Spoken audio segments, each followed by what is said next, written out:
यही कांत झा जी बैठे हुए, तो इससे पहले मुहूर्त निकाल रहे थे हम। तुमने कहा महाराज ऐसा मुहूर्त निकालो कि श्राद्ध भी आ जाए बीच में।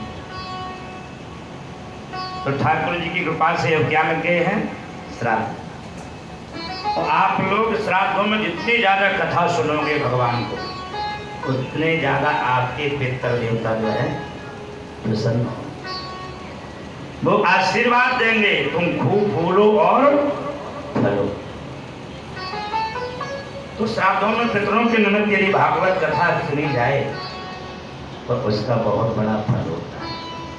आपने सुना ना कि धुंधकारी जैसे महापापी की भी मुक्ति हो गई। साधारण आदमी की तो बात नहीं है। तो है श्रीमद् भागवत महापुराण कल्प वृक्ष में जो भी इसकी शरण में आया उसको वो मिला। कभी इस दरबार से कभी आज तक कोई ना खाली गया। सिर्फ भाव और श्रद्धा से आप लोग नियम से कथा से श्रवण।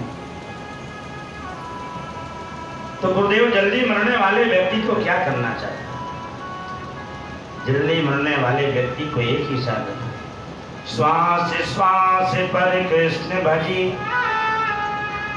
श्वास वृथा ना खोए, ना जाने इस श्वास की आवन हो न हो। जल्दी मरने वाले व्यक्ति के लिए एक ही साधन है कि प्रत्येक श्वास में भगवान के नाम का स्मरण करना चाहिए। क्योंकि गरुड़ पुराण के अंदर लेख आता है, हम और आप 24 घंटे में जो श्वास लेते हैं, कितने श्वास लेते हैं? 21,600। और ये श्वास हमको कितनी मिली है, हम और आपको पता है क्या? कोई पता नहीं। क्यों? हानि लाभ जीवन मरण जस अप जस विधि हाथ, सुनहु भरत भाव स्लो मत। भगवान का स्मरण करो। भगवान हमारे जैसा पिता सभी को देना चाहिए, क्योंकि ये 6 वस्तुएं इंसान के हाथ में नहीं। कौन सी? सुनहु भरत भाव ही प्रबल, और दिल को कही मुनिनाथ, हानि लाभ जीवन मरण जस अप जस विधि हाथ। 6 वस्तुएं भगवान के हाथ में। हानि लाभ, कब हमको लाभ होना है, कब हानि होना है, कोई पता होता है? एक समय हो ऐसा होता है खूब चकाचक आता है, एक समय ऐसा होता है कि घर में रखा हुआ भी चला जाता है। हानि लाभ जीवन मरण, कब हानि होना है कब लाभ होना है, ये भगवान के हाथ। हानि लाभ जीवन मरण, कब किसको जन्म लेना है कब किसको मरना है, ये किसके हाथ में है? भगवान के। हमारे हाथ में होता ना तो आदमी कोई चाहता है कि हम बुढ़े हों। बुढ़े होने के बाद भी च्यवनप्राश खाते हैं, तो बुढ़ापा जल्दी ना आए। कोई चाहता, कोई नहीं चाहता है कि हमारा बुढ़ापा ऐसी चमकते रहे, लेकिन इसमें हमारा कोई उपाय नहीं। हानि लाभ जीवन मरण और जस अप जस विधि हाथ, कब किसको जन्म लेना है कब किसको मरना है, किसके द्वारा हमको यश मिलना है किसके द्वारा हमको अपयश मिलना है, ये 6 वस्तुएं भगवान के हाथ में। आपने देखा, अब जिसके साथ जितना अच्छा करोगे वही से तुमको बुराई मिलेगी। कितना ही अच्छा, तुमने 100 कार्य उसके अच्छे कर दिए, एक कार्य जरा सा नहीं कर पाया ना, सब पे मिट्टी मिल देगा, बहुत बेकार है, हमारा बहुत बुरा किया। चले तो जस अप जस विधि, ये 6 वस्तुएं जो है भगवान की हाथ में। यही आचार्य सुखदेव जी महाराज कहते, परीक्षित, ये हमारा शरीर दिन प्रतिदिन जो है मृत्यु की ओर बढ़ रहा है। प्रत्येक श्वास में भगवान के नाम का स्मरण करना चाहिए। एक दृष्टांत आता है, एक सेठ जी थे, उनने जीवन भर पाप कर्म किए। जब मृत्यु का समय आया ना, देखो पापी आदमी जो होता है ना, मृत्यु के समय बहुत कष्ट भोगता है। जाए उस समय उनसे तो हम जानते हैं, वो आती, वो गाय माता कहती भैया तुम मेरी पूंछ पकड़ लो, तुमको मैं इस नदी से पार कर। और गौदान नहीं करते हैं, वहां कोई गाय नहीं आती, व्यक्ति डूब करके नरक में चला जाता। तो जीवन में जो है गौदान जो है अवश्य करना चाहिए।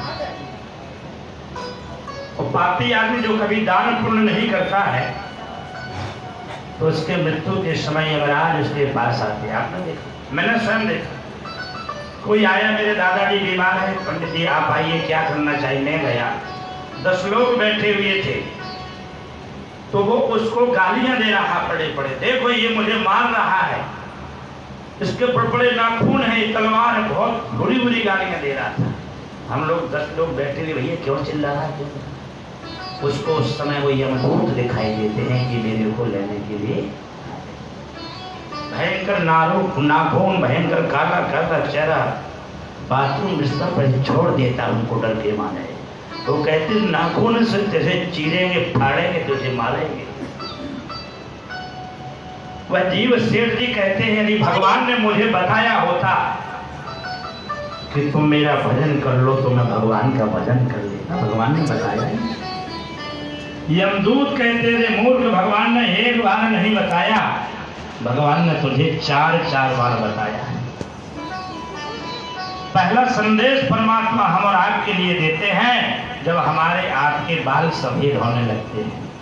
भगवान कहते बेटे दुनिया में आकर के काले काले काम बहुत किए तुम मर्दों के, अब जरा सफेद काम तो कर ले। तो भगवान कहते कलयुग के आदमी से तो मैं भी हार गया, मैं उसके काले तो मैं उसके सफेद बाल करता हूँ, और नाई के पास जाएगा बढ़िया ड्राई करवा के आ जाता है। आजकल बुढ़े होने के बाद ही वही बात है, तो देख के तुम करो बुढ़े, हम बुढ़े हो गए ही। बुढ़ी माताएं भी ड्राई करवाती इस जमाने में। भगवान सफेद बाल करते हैं, वो काले करवा के आए।